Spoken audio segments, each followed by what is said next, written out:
Hello all, hope you all are well. तो चलिए आज एक बहुत ही इंटरेस्टिंग और इंपॉर्टेंट क्वेश्चन डिस्कस करते हैं from the chapter electricity and अपनी अंडरस्टैंडिंग इस पे क्लियर करते हैं। बेसिकली देखिए, ये तो एक शॉर्ट क्वेश्चन है, बट मेरा सजेशन आपसे ये है, हर एक क्वेश्चन से कुछ ना कुछ कॉन्सेप्ट गेन करने का ट्राई कीजिए, ताकि जाके जब वो पूरा चैप्टर आप कंप्लीट हो जाते हो तो आप कॉन्सेप्चुअली बहुत स्ट्रांग हो जाते हो। ठीक है, मतलब सिर्फ हमको आंसर निकालने पे ही ध्यान नहीं रहना चाहिए, हमको ये समझना चाहिए कि क्यों ये इस तरीके से हमको करना पड़ रहा है। बेसिकली आज का जो क्वेश्चन है उसमें हमको 3 रेजिस्टेंसेस दिए हुए हैं और उसको हमको पूछा गया है कि किस तरीके से आप इसको कनेक्ट करोगे ताकि आपको एक बार 4 ohms मिलेगा और एक बार क्या मिल जाएगा, आपको 1 ohms मिल जाएगा। ठीक है, तो देखिए इस क्वेश्चन को सॉल्व करने के लिए हार्डली हमको 3 से 4 मिनट लगेगा। हम इसको फटाफट क्या कर देंगे, सॉल्व कर देंगे, है ना। बट मेरा पर्पस यहाँ पे सिर्फ आंसर निकालना नहीं है, आपकी कॉन्सेप्ट को डेवलप करना है। तो मैं क्या करूंगा, इस क्वेश्चन को थोड़ा डिटेल में डिस्कस कर रहा हूँ ताकि आप क्या करो, डिफरेंट डिफरेंट तरीके से सोच सको। और अभी जो हम इस क्वेश्चन पे टाइम देंगे, जब एग्जाम में ये क्वेश्चंस आते हैं, ठीक है, या इसके रिलेटेड कुछ दूसरे क्वेश्चंस बना के देते हैं, तो we will be the fastest. अभी समझने में थोड़ा सा टाइम लगेगा, लेकिन जब हम एक बार समझ जाएंगे अच्छे से तो करने के पहले हम, मतलब करने के टाइम में सबसे पहले हम ही इसको करेंगे। ठीक है, तो क्वेश्चन क्या दिया हुआ है, देखिए हमको दिया हुआ है, how can 3 resistors of resistances 2 ohm, 3 ohm and 6 ohm be connected to give a total resistance of 4 ohms and 1 ohms। मतलब इसको आपको किस तरीके से कनेक्ट करोगे तीनों रेजिस्टेंस को कंबाइन करके, ताकि आपकी एक बार रेजिस्टेंस आएगी 4 ohm और एक बार रेजिस्टेंस आएगी 1 ohm। ठीक है, तो सबसे पहला तीनों रेजिस्टेंस को आप सीरीज में कर दो। सीरीज में कर दिए तो कितना हो जाएगा, 6 + 3 9, 9 + 2 कितना हो गया, 11 ohms। 11 ohms आ रहा है क्या, हमको चाहिए क्या, नहीं चाहिए, तो सीरीज में ये लोग कनेक्ट नहीं होंगे। सेकेंड कंडीशन, आप ये तीनों रेजिस्टेंस को अगर पैरेलल में करते हो, ठीक है ना, नहीं तो पैरेलल में कर सकते हो, तो पैरेलल में क्या हो जाएगा, 2 से छोटा हो जाएगा। 3 रेजिस्टेंस है, 2 ohm, 3 ohm एंड 6 ohm। हमारे पास रेजिस्टेंस क्या है, 2 ohm, 3 ohm एंड 6 ohm। अगर इन तीनों को हम लोग पैरेलल में कर देते, तो हमने पढ़ा है पैरेलल कॉम्बिनेशन में कि पैरेलल कॉम्बिनेशंस में जो सबसे छोटा रेजिस्टेंस होगा नियरली इक्वल टू उसके आजू बाजू में वो इक्विवेलेंट रेजिस्टेंस आता है। फॉर एग्जांपल 2, 3 और 6 को अगर हम लोग पैरेलल में कर देंगे तो वो 2 से कम होगा और 2 से आजू बाजू में होगा, लेकिन 2 से कम होगा, लेकिन 2 से कम होगा। तो ये पॉसिबिलिटी सेकंड बिट के लिए आता है, ये पॉसिबिलिटी सेकंड बिट के लिए आता है कि अगर हम लोग इसको पैरेलल कॉम्बिनेशन कर देंगे तो ये 1 ohms हमारा आ जाएगा। तो हम वो सेकंड बिट में देखेंगे। अब चलते हैं फर्स्ट बिट में। ठीक है, फर्स्ट बिट में हमको दे दिया हुआ है 4 ohms। कितना दे दिया हुआ है, 4 ohms। तो हमने देखा कि इन तीनों को सीरीज में कर रहा हूं तो मेरे को आ जा रहा है 11 ohms, और पैरेलल में कर रहा हूं तो 2 ohm से कम आ जा रहा है, 2 ohm से कम आ जा रहा है, बट मेरे को चाहिए क्या, 4 ohms। इससे मेरे को पता क्या चलता है कि मेरे को यहाँ पे सीरीज भी यूज करना पड़ेगा और पैरेलल कॉम्बिनेशन, दोनों की कॉम्बिनेशन यूज करनी पड़ेगी। मतलब कोई 2 रजिस्टर पैरेलल में रहेगा, एक रजिस्टर उसके सीरीज में रहेगा।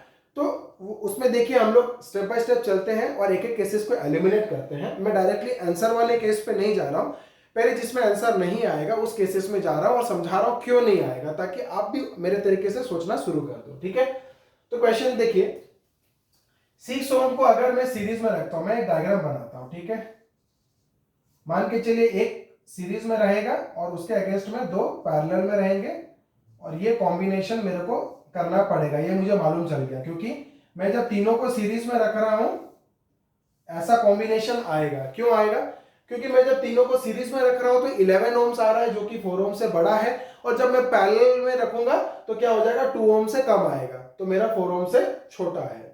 तो सीरीज में नहीं रहेगा, पैरेलल में नहीं रहेगा, तो क्या रहेगा, सीरीज और पैरेलल कॉम्बिनेशन मिला के रहेगा।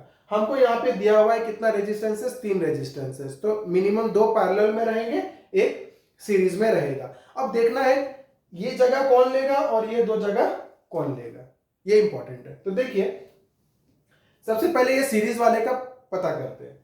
ये जो सीरीज में पड़ा हुआ है, अब मान के चलो यहाँ पे 6 ohms कर दोगे, 6 ohms लगा दोगे यहाँ पर। यहाँ पे अगर आप 6 ohms रख देते हो तो आपको पता है कि सीरीज में इक्विवेलेंट रेजिस्टेंस कितना होता है, सम ऑफ द रेजिस्टेंसेस, है ना, सम ऑफ द रेजिस्टेंसेस।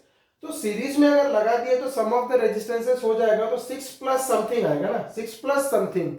तो ऑलरेडी ये 6 क्या 4 से बड़ा है, तो 6 को यहां रखने का कोई मतलब नहीं है। तो ये केस क्या हो जाता है, रोल आउट हो जाता है। ये केस क्या हो जाता है, रोल आउट हो जाता है। सेकंड केस में चलते हैं, ठीक है।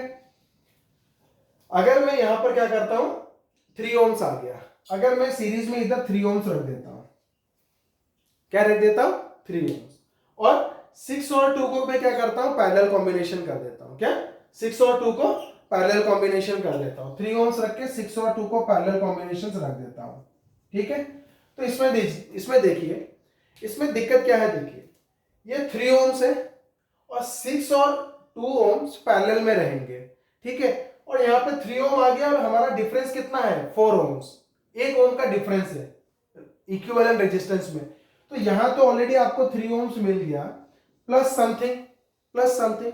तो देखिए जब 6 और 2 को आप पैरेलल करोगे तो 2 से कम आएगा लेकिन 2 के पास आएगा, 2 से कम आएगा लेकिन 2 से थोड़ा पास आएगा। तो हो सकता है कि थोड़ा ज्यादा आ जाए, है ना।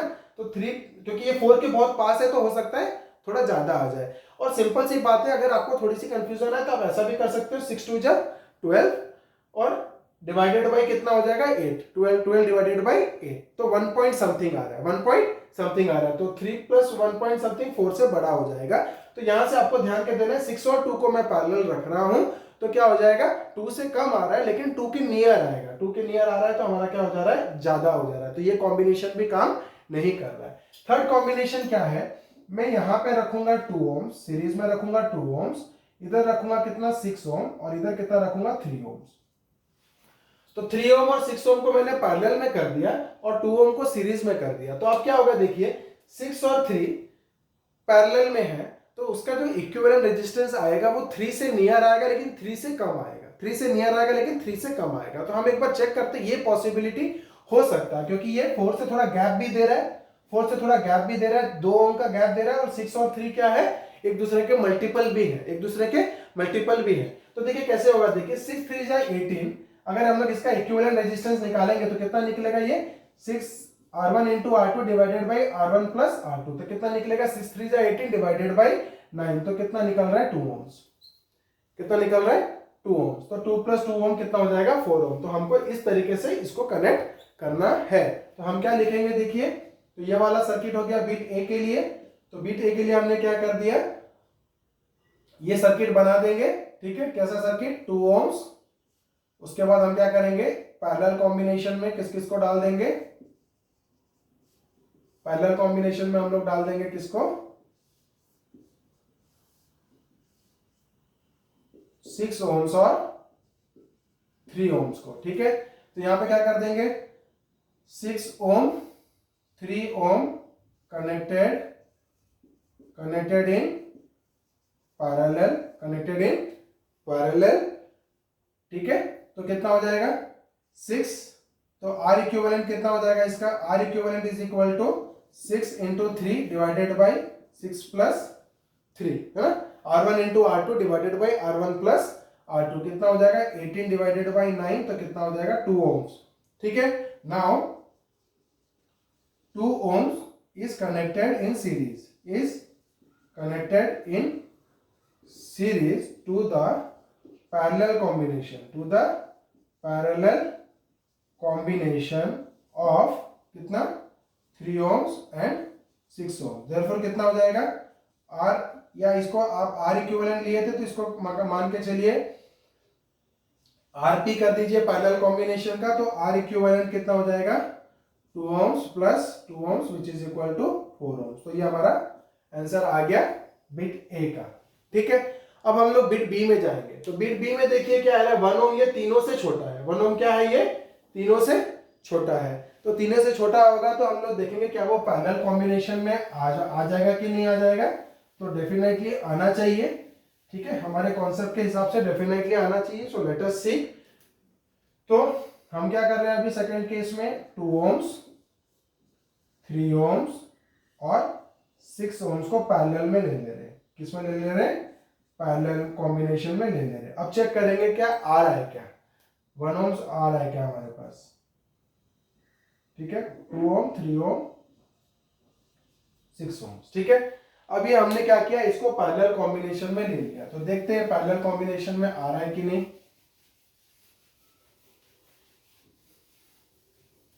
तो हम लोग लिखेंगे when 2 ohm, 3 ohm, 6 ohm are connected in parallel,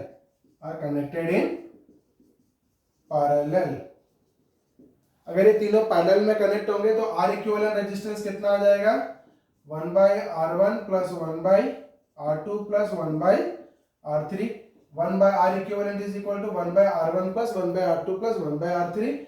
तो यहाँ पे कितना हो जाएगा, 1/R equivalent is equal to 1/R1 कितना है 2 ohms, 1/R2 कितना है 3 ohms और 1/R3 कितना है 6 ohms। ठीक है, तो इसका एलसीएम कितना हो जाएगा, देखिए 1/R इक्विवेलेंट, इन तीनों का एलसीएम कितना हो जाएगा 6, 2 3 जा 6, ठीक है, 2 3 जा, ohms हटा दे रहा हूं आपको कंफ्यूजन होगा, ठीक है। अब एलसीएम कितना हो गया 6 को 2 से डिवाइड करिए, ऊपर कितना आ गया 3, 6 को 3 से डिवाइड करिए, ऊपर कितना आ गया 2, 6 को 6 से डिवाइड करिए, ऊपर कितना आ गया 1। तो ये कितना हो जाएगा, 1/R equivalent is equal to 6/6 which is equal to कितना हो जाएगा 1। तो कितना हो जाएगा, R equivalent is equal to 1 ohms, R equivalent is equal to 1 ohms। तो आपका ये सेकंड बिट आ गया। तो आज के क्वेश्चन में हमने ट्राई किया कि किस तरीके से अपने को अंडरस्टैंडिंग रखना है कॉम्बिनेशन ऑफ रजिस्टर्स का, और किस तरीके से हमको थोड़ा सा सोचना है कि कॉम्बिनेशन करने से क्या हो सकता है। प्लस आपको यहाँ से और एक चीज, नया चीज सीखने के लिए क्या मिला कि आपको 2 ohms, 3 ohms और 6 ohms को क्या किया गया है, 3 सिस्टम ऑफ रजिस्टर्स आपको दे दिए हुए, और वहां से आपको ये सीखने के लिए मिल रहा है कि हम लोग को 3 रजिस्टर से भी मल्टीपल रेजिस्टेंसेस निकाल सकते हैं। हम सीरीज में कंबाइन कर देंगे तो 11 ohm आ जाएगा, पैरेलल में कंबाइन कर देंगे तो 1 ohms आ जाएगा। अगर हम लोग एक को 2 ohm को सीरीज में, इन दोनों के पैरेलल कॉम्बिनेशन के सीरीज में लगाते हैं 2 ohm को, तो हमको कितना मिल जा रहा है, 4 ohms मिल जाता है। तो इस तरीके से हम लोग रेजिस्टेंसेस के साथ डिफरेंट कॉम्बिनेशन से प्ले करके हम लोग बहुत सारे रेजिस्टेंसेस आगे चल के निकाल सकते हैं। ठीक है, तो आगे के वीडियोस में हम क्या करेंगे, और कुछ इंटरेस्टिंग क्वेश्चंस आपके लिए लेके आएंगे और कॉन्सेप्चुअली आपको उस क्वेश्चन को समझा के आपकी अंडरस्टैंडिंग उस पर क्लियर करके देंगे। अभी के लिए इतना ही, बने रहिए मेरे साथ मेरे आगे वीडियोस के लिए। Thank you.